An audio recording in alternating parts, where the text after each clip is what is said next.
So allow me to just get us straight into it. I think the trends that we've noticed concerning the internet and the elections, especially in the region, have been quite negative trends.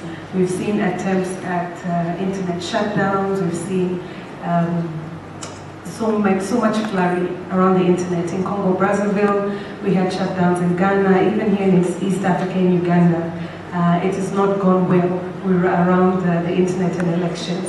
So maybe just to kick us off, maybe we can start with Mr. Omari. You can give us your thoughts on why is there so much interest in the internet around election times? Why is there a lot of flurry around regulation? Many times it's disproportionate and heavy-handed. What is this all about? Thank you. I'll start by saying information is power. That's it, you know. The issue about why there's a lot of interest when you are moving towards elections on the internet. Internet is all about exchanging information. I think we have seen the number of airtime our politicians are currently getting on TV and radio. It's just to ensure that whatever they believe in is aired. And you know, human beings are animals of perception. The more information you give someone, the more you are able to influence decision making of that person. Because without information, that person may not lean to making information leaning towards you. Now the internet is strong because the youth, who are about 70% of the population, are great users of the internet. And that's a big block for voting. That's why everybody will talk of, do this to the internet, do that to the internet. And yes, it's basically because of the power of information done to the internet. But we have my fellow colleagues here. I think you chose a very great panel. Me at .ke, I think I've been on blogs and so on for various interesting reasons. What I'll say is, if you block a certain, let's say our water is flowing, and you block it, it will flood and get another way to block to keep on flowing. You saw what happened in Uganda when the internet was blocked. Guys went on VPN and they continued talking. So what I would say is we need to have most of us should become bloggers, because we have left the job to my colleague at the extreme there as a blogger association.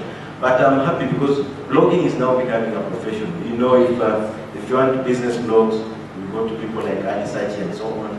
We need various professionals doing the blogs so that we don't demonize the use of internet through blogging.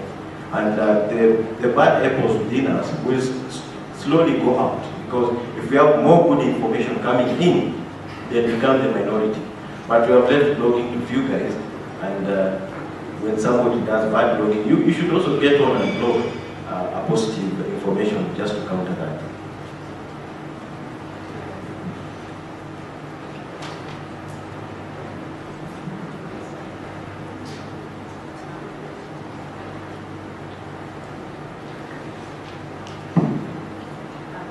So if you don't mind, I'd actually like to start with a little bit of the good news, because I think the good news informs what the bad news is. And I think the good news, so I'm speaking from Facebook, one of the things that we've found is that one of the most popular topics, and this is worldwide, not just in Kenya, globally, is elections. And I think that that's an excellent thing, because it shows that people are passionately engaged in understanding what government is doing. They're passionately engaged in running their own countries. They're passionately engaged in having a say in what the future of their respective countries are, and that's worldwide. I think that's actually a good thing. I think the other good thing is the extent to which the internet has democratized knowledge or information. So, 20, 30 years ago, if someone was running for office, they essentially were mediated through PR, or you had to rely upon newspapers. And when you're talking about countries where newspapers are co-opted, you often didn't get information. You didn't get a full array of differing points of view. So I think it's an incredibly good thing that the internet and that access to the internet has increased the access to information. The power of that is exactly why in some countries there is an interest in controlling. The power of that is exactly why particularly in countries where they have been able to successfully control other platforms, that is why there's fear around it. We know at Facebook, so we've definitely recognized and have noticed that now, and I remember when there was a shutdown in Egypt, that was a huge deal. They shut down the internet, everyone talked about it. Now what you're seeing is very targeted shutdowns, so just shutdowns right around elections. And so the sense is that it's just shut down long enough so that, in reference to your example about water, which I think is an excellent example, it's shut down just long enough so that it's turned back on after the water, right before the water overflows, in ways that people can't really address. One of the things that we are doing as a company, my colleague Kuya, who I think just stepped out, she leads politics and government at Facebook. And this is something that, oh, there she is. Sorry. And this is something that I think one of the messages for government has to be that this medium, this platform is not going away. So instead of trying to shut it down, join the conversation.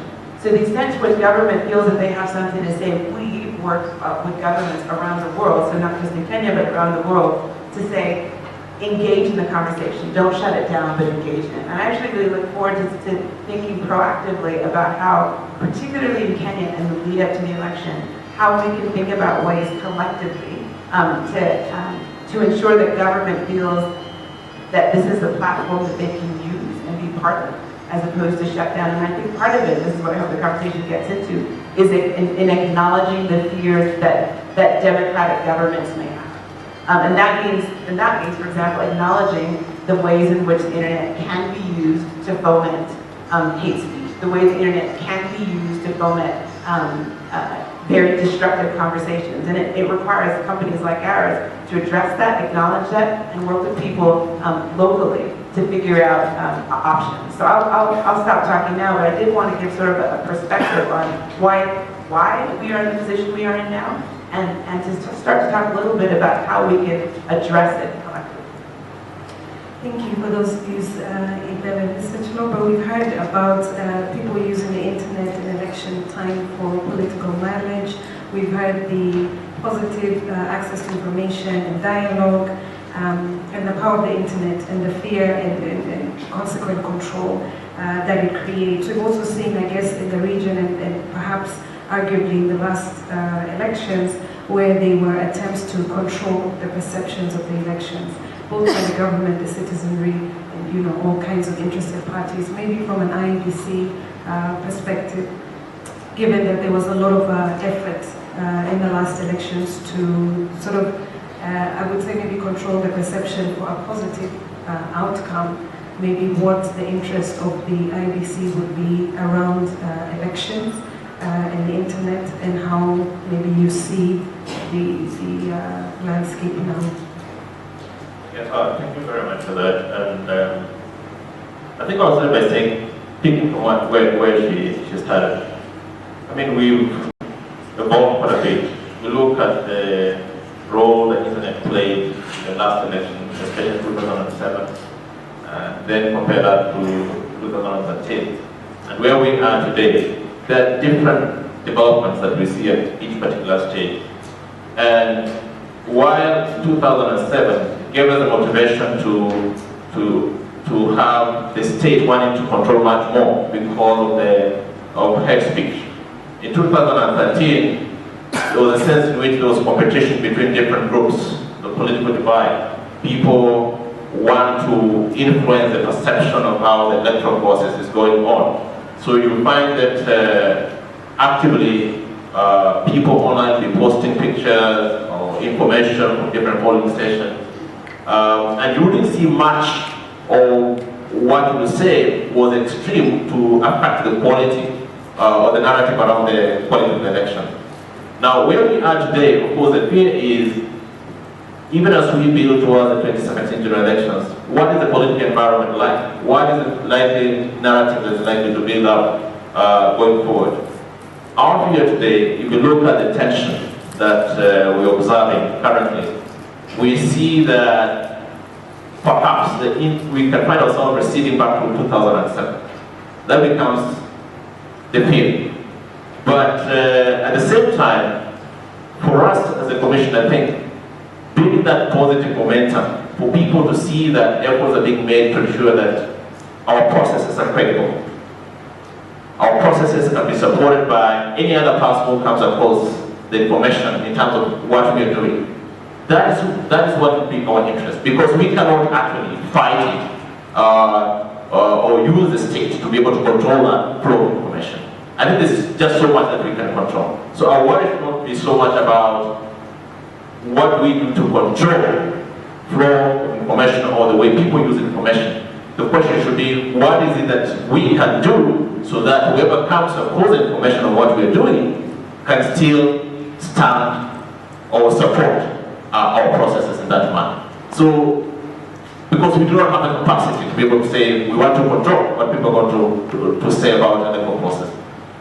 I think, if we look at what we're doing today, is trying to open up our systems, trying to allow access to information in terms of what the Commission is doing. And the conversations going on, for example, what is it that we'll be able to do, for example, on the election day? To what extent will we allow other actors to access information and use that information to inform the public on what actually is going on, to manage the propaganda that's likely or conspiracy that's likely to come into play if you do not give that particular information. Okay, so that's the IEBC telling us about proactive disclosure of information and using the internet to facilitate that. That's actually a constitutional obligation. So we're happy to hear the IEBC's thoughts on that.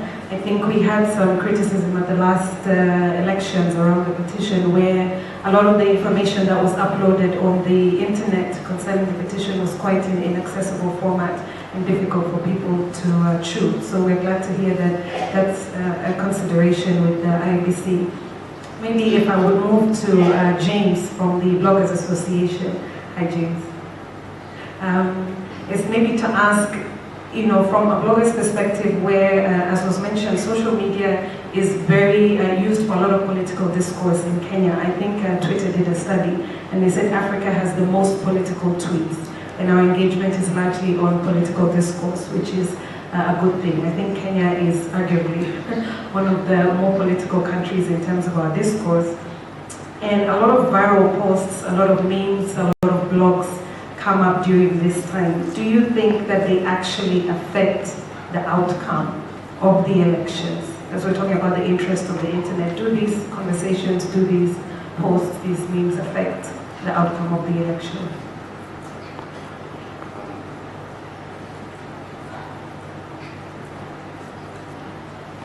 I think what has happened now, the internet, social media, they have become the new, what do they call electoral poster.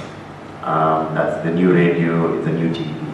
So in essence, what social media has become, it has become a conduit, for these messages to pass across. Political parties, they've discovered that people are online. Millions and millions of Kenya are online, so they're using these platforms to sort of send messages to the electorate. And then also what has happened is that mercenaries, they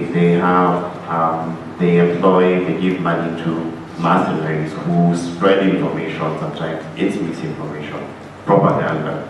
The government, through Itumbi, is on record saying that they have a bunch of people that they employ also to spread positive messages online. So to answer your question, sorry I went a roundabout way, to answer your question, yes, because this, what it is now, this is and once failed media. Look at it. When you look at social media and with the internet in general, this is the new. It's not new, but this is the space where they can engage people in a very, very easy way, in a fast way. So of course it can change, or rather it can affect and also decide, because of the ease of transmission of information, and also it's cost effective as well. And this particular government, by the way, has used the internet very, very well to come into power. At the time, you remember Uhuru Kenyatta had a Twitter account, they had a website, and they utilized very, very well internet platforms to sort of come into power.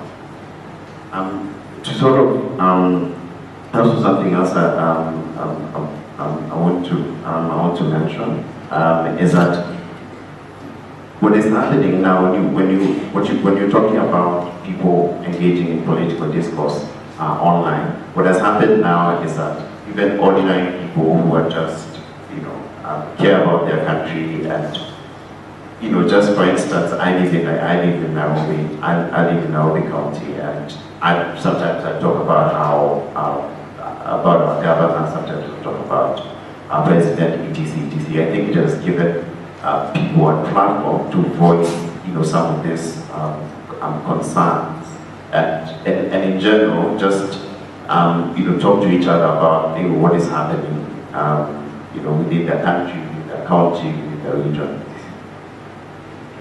Those are some interesting thoughts. I think you raised some food for discussion around perhaps the predictability of information of the internet in Kenya, and I know the dynamics are different in many places. And maybe I will throw this at you again. Do you think that the conversations on social media are able to be indicative of the maybe social and political dynamics towards elections? Can we even predict a winner from those conversations? Is the internet in Kenya, do you think, or the social media use in Kenya, representative of the political and social phenomena around elections? I believe the issue of representation on the internet of power is one thing, but the representation would maybe affect what that looks like offline. Yeah, so I think it's difficult to say that Facebook or Twitter represents Kenya. And I think if you look at access, so if you look at the percentage of access, first of all, internet access, reliable internet access, then you look at the people who are actually using the internet on Facebook or Twitter, that's a small percentage. So I think it's difficult to, and it's a small percentage, and it's also a percentage that's heavily weighted to people in urban areas, heavily weighted to people who have more education. So I think it's difficult to extrapolate from that sample to all of Kenya. And it's specific to Kenya, but it's also, you can see that around the world. So there have been many times when people say, oh, look at what's trending on Twitter, this must be what people think, but Twitter represents a different demographic. So I do think so I think as more people get online, it may be able to be more representative. I think what it can tell us is it can give us a glimpse or a snapshot into some of the conversations that are going on. And certainly if you're government and you're seeing people complaining or concerned about a particular aspect, it's absolutely something to be aware of. But I think it's too early now to say that conversations on Twitter, conversations on Facebook are representative of what the majority of Kenyans are doing. Mr. Omari, would you agree with that view? Would you add something to that? Thank you.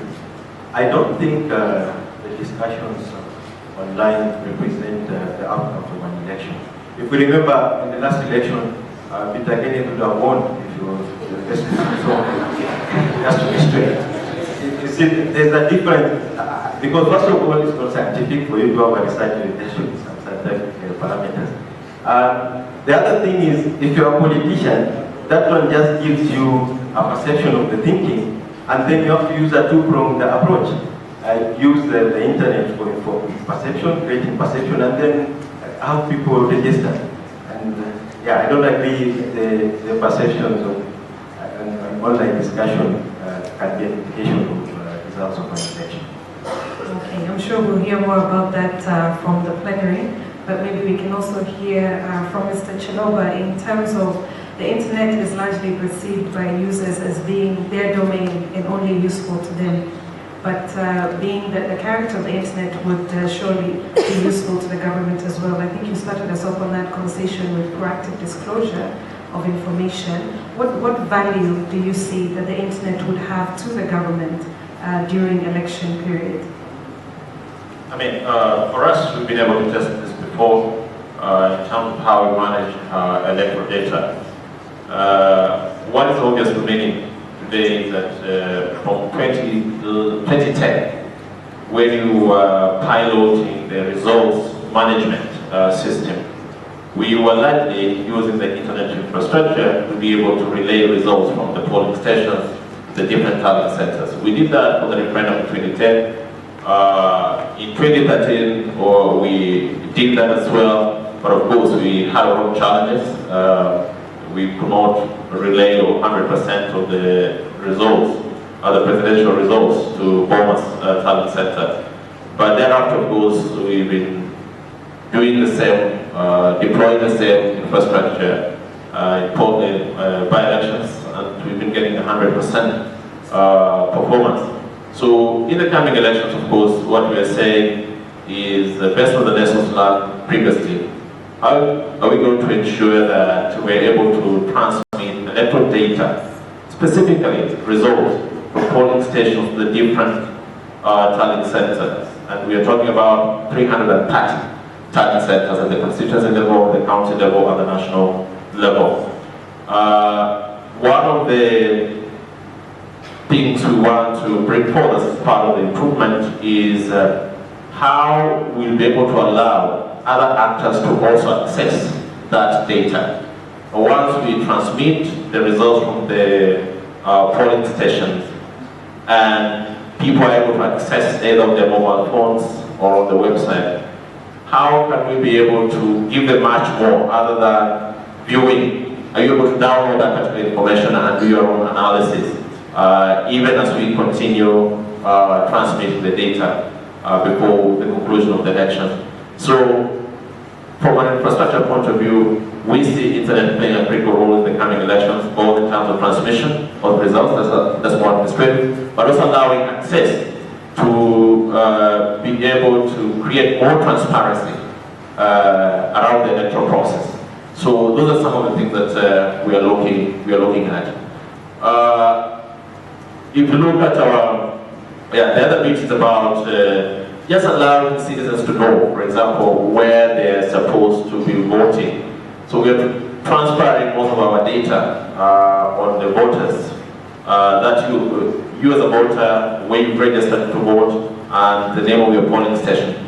We're going to transfer all that information online, and you'll be able to access it anytime as we move closer to the election. So that it's easier for people to identify where they're supposed to vote, as opposed to calling us or looking for your neighbor to explain to you where certain village is. And we're going to include as well the geocodes, where we identify the exact place of the polling station, and we're able to actually go on your phone or on the website, be able to identify plus the map, so that you go there and vote with ease, without having much trouble. So those are some of the aspects that I can share with respect to the 2017 elections. Okay, those are certainly interesting and useful insights for us as we think about this topic. Maybe if I would now shift the conversation a bit in terms of the uses of the internet. And so James, I would be looking at you to start off, and then we would go to Abdalla after that.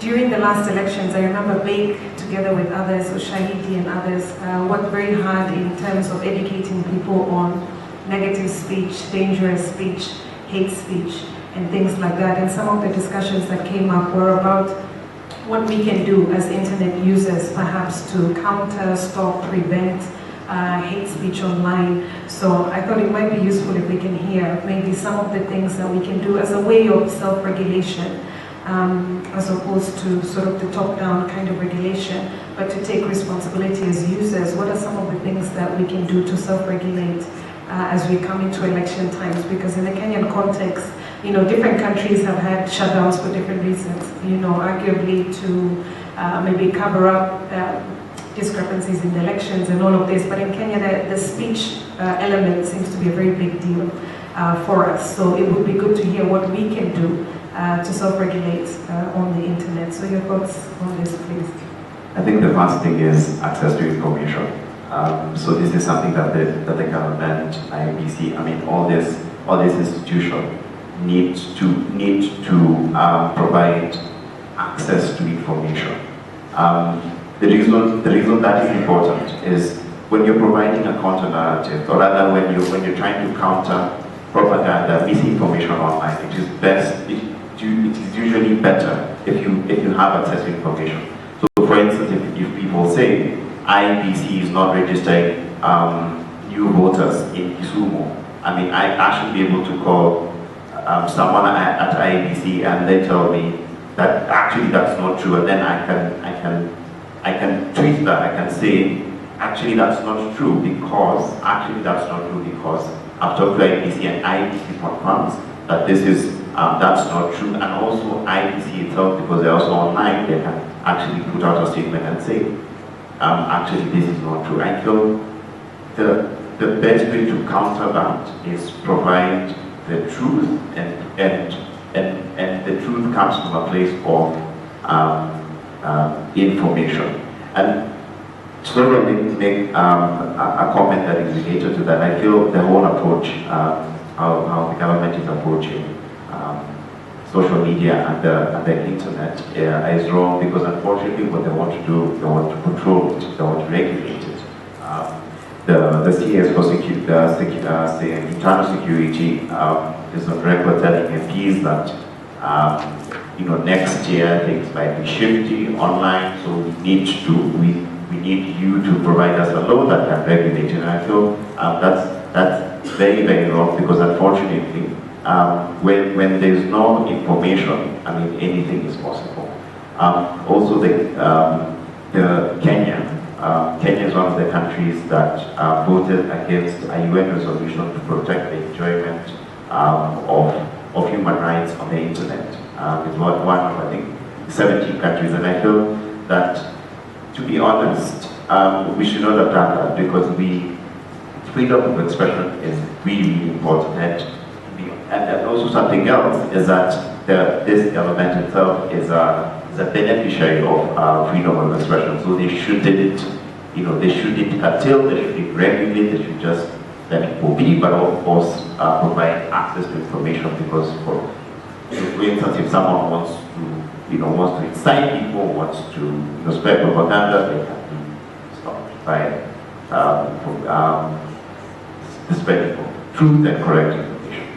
Okay, thank you for those views. I think you raise an interesting point about countering narrative. And I think one of the very positive things that I observed on social media during the last elections, particularly on Twitter, was that when people would come up with either quite negative or dangerous or arguably hate speech online, we would see the Twitter community jump on this person and say, no, that's not acceptable, don't use this space for that, and all of that. And that was not regulated by anybody. That was just people taking responsibility for their use of the internet and trying to make sure that as much as political dialogue is useful, that people are not then using it in an abuse of freedom of expression. So the counter-narrative element, I think, worked quite well, arguably, during the last elections.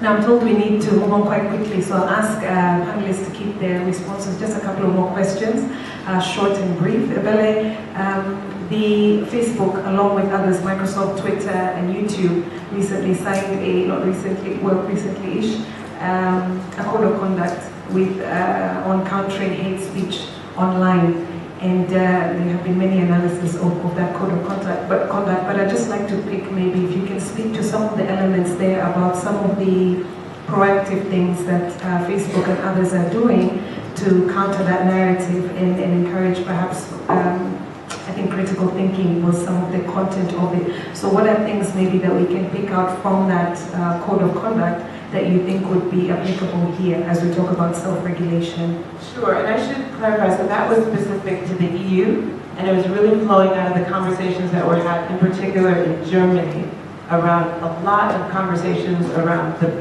migration crisis, and a lot of speech that we were seeing on our platforms that was focused on immigration, that was focused on immigrants themselves.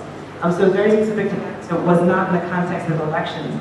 Having said that, there are a couple of things that we're talking about, which we did in South Africa, which we were bringing here. it's clear to us that there isn't a lot of understanding in Kenya, in South Africa, in many of our markets across Africa, what the rules are for our platform. So for example, on Facebook, you're actually not allowed to have conversations that are exclusionary. You're not allowed to call out people by ethnic group and wish violence upon them. That's actually against the rules of our platform. We don't proactively monitor for that. We depend upon the community to report to us. One of the things we recognize is that there is an understanding of what our community standards are, so people don't report it. And so you have speech on our platform that may actively call for violence against people based upon their membership in ethnic groups, and people don't know to report it. So one of the things that what we'd like to do in partner with your organization is to give more information on our community standards and on how people are supposed to engage.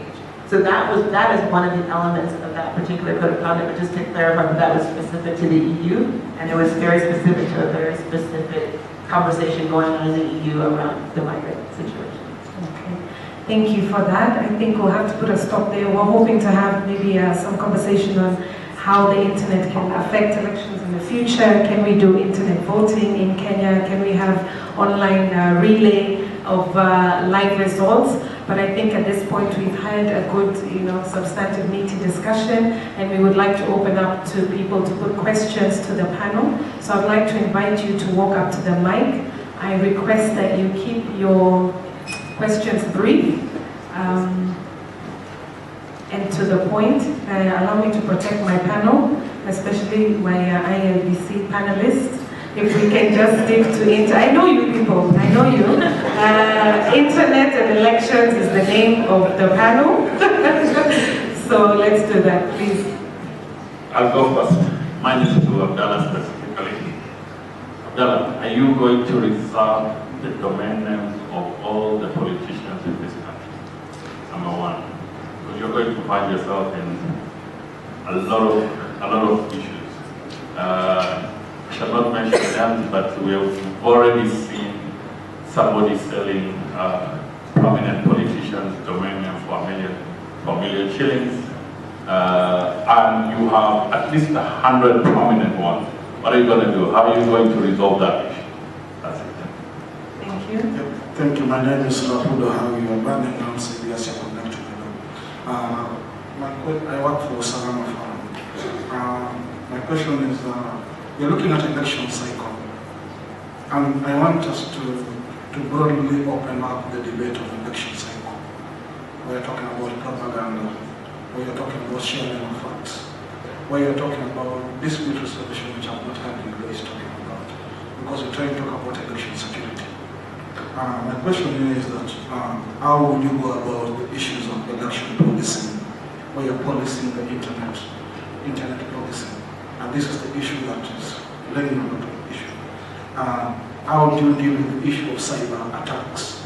Because you're not seeing a lot of income. Because we're talking about sharing facts. And we've seen this happening in America, where people are changing facts before they reach from the polling station to other centers. How are we going to safeguard against that? Thank you. My name is Walubengo with Tibet University, Internet, among others. My question goes to the CEO of IEBC. In the last election, 2013, during the presidential petition, there was a lot of debate around the voter register. In terms of, it looks like the political parties were not sure the size of this voter register, as if there was an official one, then there were the green ones, the black ones, amongst others. So now I'm asking, is it possible this time around that not just the political parties, but also Kenyans in general are able to know what is the frozen register, and perhaps after elections they can cross-check and say, yes, this was before, this was after, and the register was as agreed. So in other words, can we use technology along the way to provide transparency and trust that this voter register was as expected? Thank you. Thank you. Someone can help her just lower the mic, please. My name is Grace Mageka. My first question is, what is the space for a woman who is in politics, especially in Facebook or internet? Because you find most of the times women are in politics, you find people use fake accounts to attack them. And that one is in line also, like in the last general election when people were doing campaigns. Yes, for me, I can't say Facebook can predict who's going to win, but like in the last generation, as much maybe that's what he did, but there are others also did it, in that they employed some people to disguise as the face of Kenyans. This one person who has a name for a Kikuyu, a Luo, and it's the same person has been paid to sit online and open different accounts singing about this one person. As Facebook, what are you doing? Another question is for the bloggers. You find in Kenya, the famous bloggers, I don't know to what extent to them they know that this is hate speech. They may, once they are paid, they don't care. There are some two people, especially in Twitter, they can, if they have been paid by someone, they can come out, say something which is very annoying and hurting, and again, you still find they can still work freely without being charged. Thank you.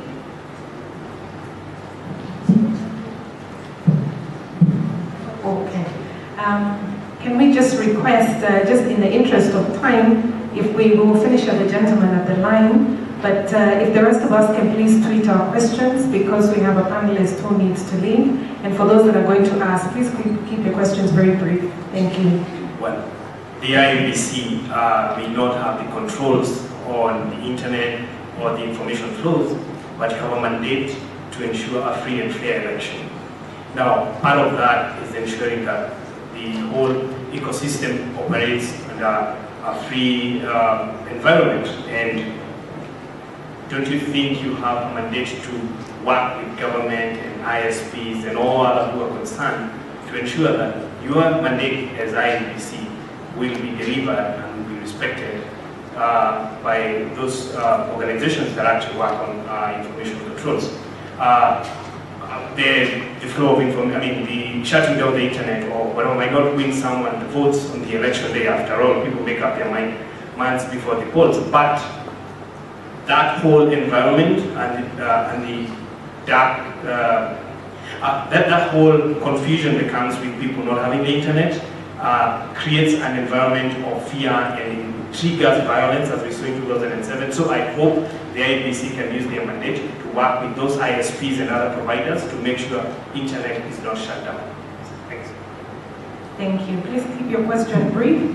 Okay, my question goes to the IEBC CEO.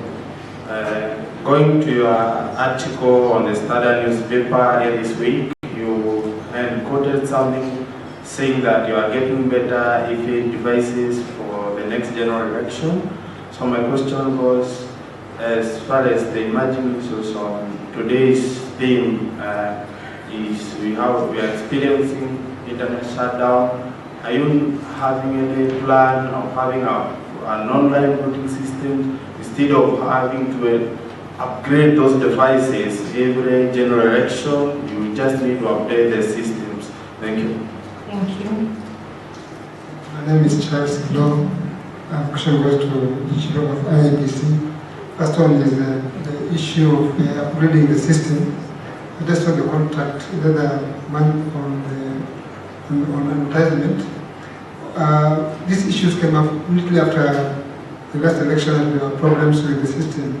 So why do people take too long to address the issue and just wait when the near the corner to address them? Bearing in mind that systems need some time to be accustomed, and the users also to get accustomed to it.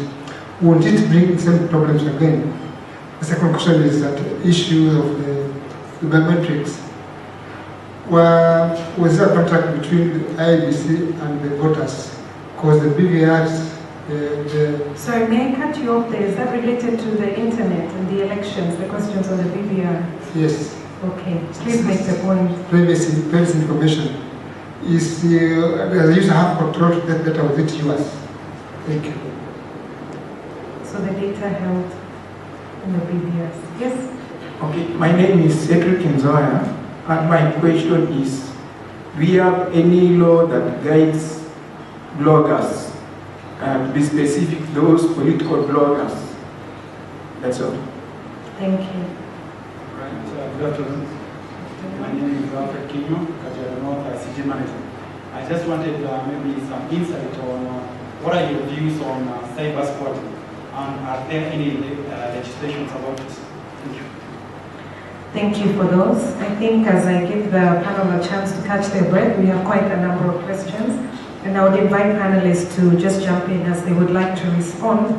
We have a lot for the IEBC CEO, who may be allowed to go second as he gathers his thoughts. We talked about the questions about the reserve of domain names for politicians, internet policing during the election cycle, cyber attacks in the election times.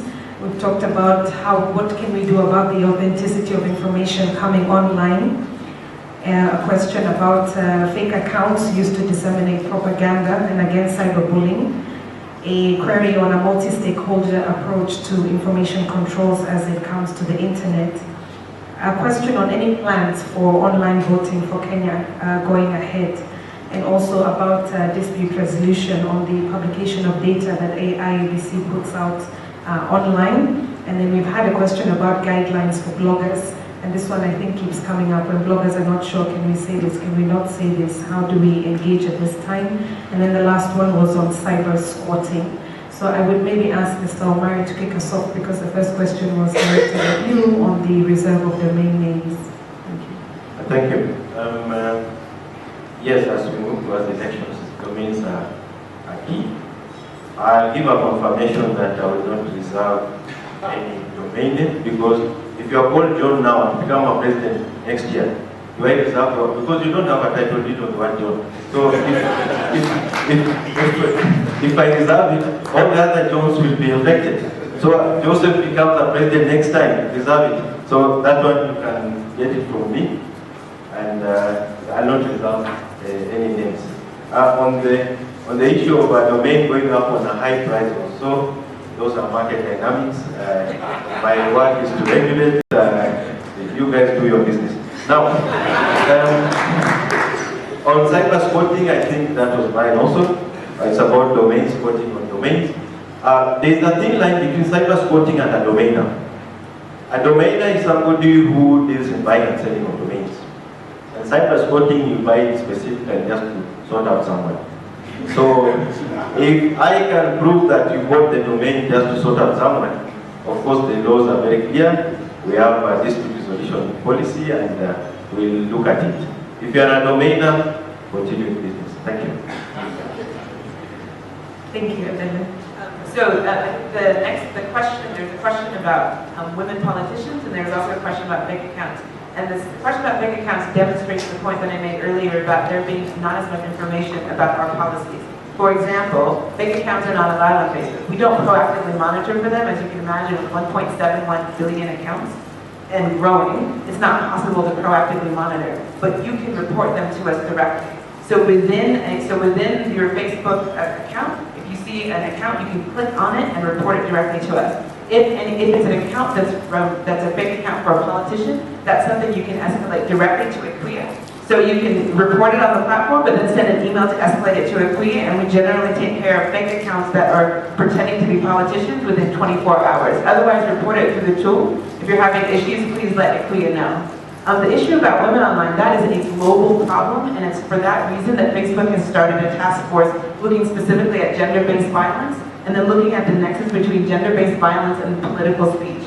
And we are actually planning to have an event here in Kenya in the fall. We did an event specifically on gender-based violence. I think some of you in the room were in South Africa for that. We are doing an event that's looking at women running for office and gender-based violence and giving them the tools to address harassment, again, because I think there isn't a lot of understanding about how our platform works and how to report that to us. So I look forward to anyone here who's interested in working with us on that. Again, we're having an event in Nairobi in the fall. Please come let IQIA know so that we can follow up with you. Thank you, James. Maybe, and then we can finish up with Chiloba. I'll tackle the question on hate speech of bloggers, and also there's a gentleman who asked if there's a law, that sort of guides political bloggers. I want to say something. There are 15,000 bloggers in Kenya. The bloggers that are a problem are less than 100. So there are very, very, very many other bloggers out there creating fantastic content, awesome content. And what I'd say is that read those people. Now, for the people that are a problem, if someone is defaming you, if there's content that you know is untrue about you out there, identify that blogger and take them to court. And there has been cases, there are cases where someone was defamed online in Kenya. They went to court and they won. It was Kofek republished something, and they were taken to court by CFC Stanley, and the bank won. So it is actually possible to take someone who has wronged you online to court using existing laws now, and if your case is successful, you will win. There are no, how do I put it? I can't say that there's a law specifically for political bloggers, but one of the things I want to say is this: bloggers are Kenyans. They just happen to create content online. So they live under the same laws everyone does. So if let's say it's a political blogger, he's a mercenary, he's spreading propaganda, etc. about a certain candidate, about you can in the same way take them to court. I hope that answers your question. Thank you. Finally, Mr. Chiloba, please. Thank you. And I hope next time we'll have a blog that has a list of all mercenaries. Mercenary blog to help people as part of accessing information. Now, thanks for your questions. And just started off the Salama Forum, right? Related also to the other one, talked about partnering with the ISP groups.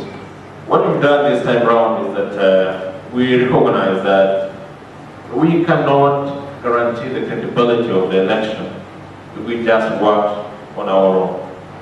Everyone has a role to play. When it comes to the issues of electoral security, there's just so much that the Commission can do. But most of the work is done by many other actors. We have other independent institutions like NCAC, National Integration Commission, National Cohesion and Integration Commission. We have the Office of the DPP. We have the Ministry of Interior. All of them have to find a way of working together to ensure that we guarantee that the next election will be free and fair and free from violence. So what have we been able to do now, up to now, is that we've been able to harness that collaboration.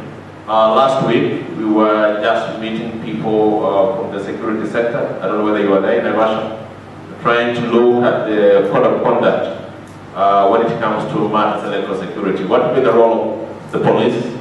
What will be the role of NCSC? What will be the role of the Commission towards the election? And it goes hand in hand with the service providers that we rely on when it comes to the use of technology. Unlike last general election, this time around we're saying we want to have a more, we call it an industry-based approach, where you have all actors who have infrastructure that is critical for the electoral process to come together, so that we are working and leveraging on each other's comparative advantage to ensure that the services that we need as a Commission are provided, and also agreeing on certain code of conduct. The question as to whether you shut down the internet or not is largely a philosophical question in the sense that what are the ideals does our society pursue? Do we pursue an open society, or do we pursue closed society? So, and if you analyze our political space and the type of discourse that goes on, you still find those two groups. So what type of compromise can we have to be able to work together, all to ensure that at the end of the day, so that Kenyans are able to say, well, whatever investment we made in the election was worth it. And to the extent that, and this one, I say sometimes that Kenya is not Uganda. If you look at our political culture, Kenya is not like Uganda. It's not even Tanzania. And that's why when it comes to elections, our debates are always very intense, because we know that elections is the only means, provide us the means through which we are able to access power. And that's been our culture since 1920. In other countries, they've used other means to access power. So it has always remained an option for them. So there is this self-imposing tradition or norm that will use elections to access power. So the question is, how do we ensure that that is done peacefully, with the ideals of underlying democratic values being expressed? And that includes allowing people to access information. And that includes government departments being proactive in sharing that particular information with citizens. And I believe that 2017 is slightly different, because everyone is keen on ensuring that they play their part to ensure that the elections are credible. Now, the other bit about... I'm going to request that you be quite brief, okay, so that we get through all the issues. Thank you. Yeah, thank you. On the use of EVADs, we are procuring new ones partly because the ones that we used last time, now they're not in the condition to guarantee us free and fair elections. In 2017, there's a high rate of battery failure. Most of them cannot even power on. So we're replacing them. But you should know that our voting generally is manual. The EVADs, electronic voter identification device, is basically for verification of voters. So they've got nothing to do with internet voting or electronic voting. So it's for purposes of identifying voters. As much as possible to reduce impersonation and allowing the voters to show up at the polling station. Upgrading the system, why it takes too long? I mean, we are part of government, and there's a process through which we access resources for you to be able to spend. It's unfortunate that it's taken the country too long for them to realize, for it to realize that having critical elections means that you start planning after the last one. But here, today, I'm going to be given adequate resources and slightly more in the next election, in the next financial year. But immediately after the election, I can guarantee you, for 3 years, IEBC will stay without any money. And that means you can't plan. So the lesson that we are learning is that you need to have sustainability in terms of funding the electoral process. And that's why the Commission is now going forward seeking parliamentary approval to set up a special fund for the Commission we call the IEBC fund. Then lastly, the OPBR data, or voter register, we have the information with us. It's secure data. For the time I've been there, I've assured myself that our data is well protected. Most of our kits, the ones that we use in the field, you hear sometimes people say, oh, the kits are lost, they lost the data. That's not what it is. The kits help us to get the data, but we transfer that data to the central database. Okay? So, and most of that data is, for you to be able to access the kit, to be able to understand what information is in it, you really have to go through different stages of access, because of the security measures that have been put in place. They call it encryption. A lot of things have happened. Now, That data, as we move towards the election, we're transferring that information on the website, okay? So that people are able now to even analyze how voters are distributed across the country, including polling stations. So it will be easier for people to actually tell how many voters do we have out there for every particular voting area, and how does that relate now to the voting patterns that we'll end up having after the election. So moving towards more open data, more secure data. Thank you. Thank you for those responses. I think we have well covered the concerns of the plenary and the points raised. I think we have had the great opportunities that the internet presents during elections. And I think in the Kenya context, we have a strong promise there from IEBC of a lot of proactive disclosure, accessible information online, so we can look forward to that. We've talked about how the internet should be used by all stakeholders, really. No one is the police of the internet. To have these political dialogues, have the discussions around elections, but also have that responsibility of a user, whether a blogger or social media user. We've also had insights into how we can deal with some of the unfortunate events online, like cyberbullying or fake accounts, or the kind of information that's passed on, and the kind of reporting options that we have on social media. So I think that was a well-rounded, robust discussion. So I want to thank Omari, Abdalla, Chiloba, and James for your very practical insights that are useful to us, even around some of the technical issues that we may not have had a chance to consider. So ladies and gentlemen, help me to appreciate our great panel this afternoon. Thank you so much for taking the time to be with us. And I think we've come to that critical time where we need to feed our bellies that Ali will lead us into a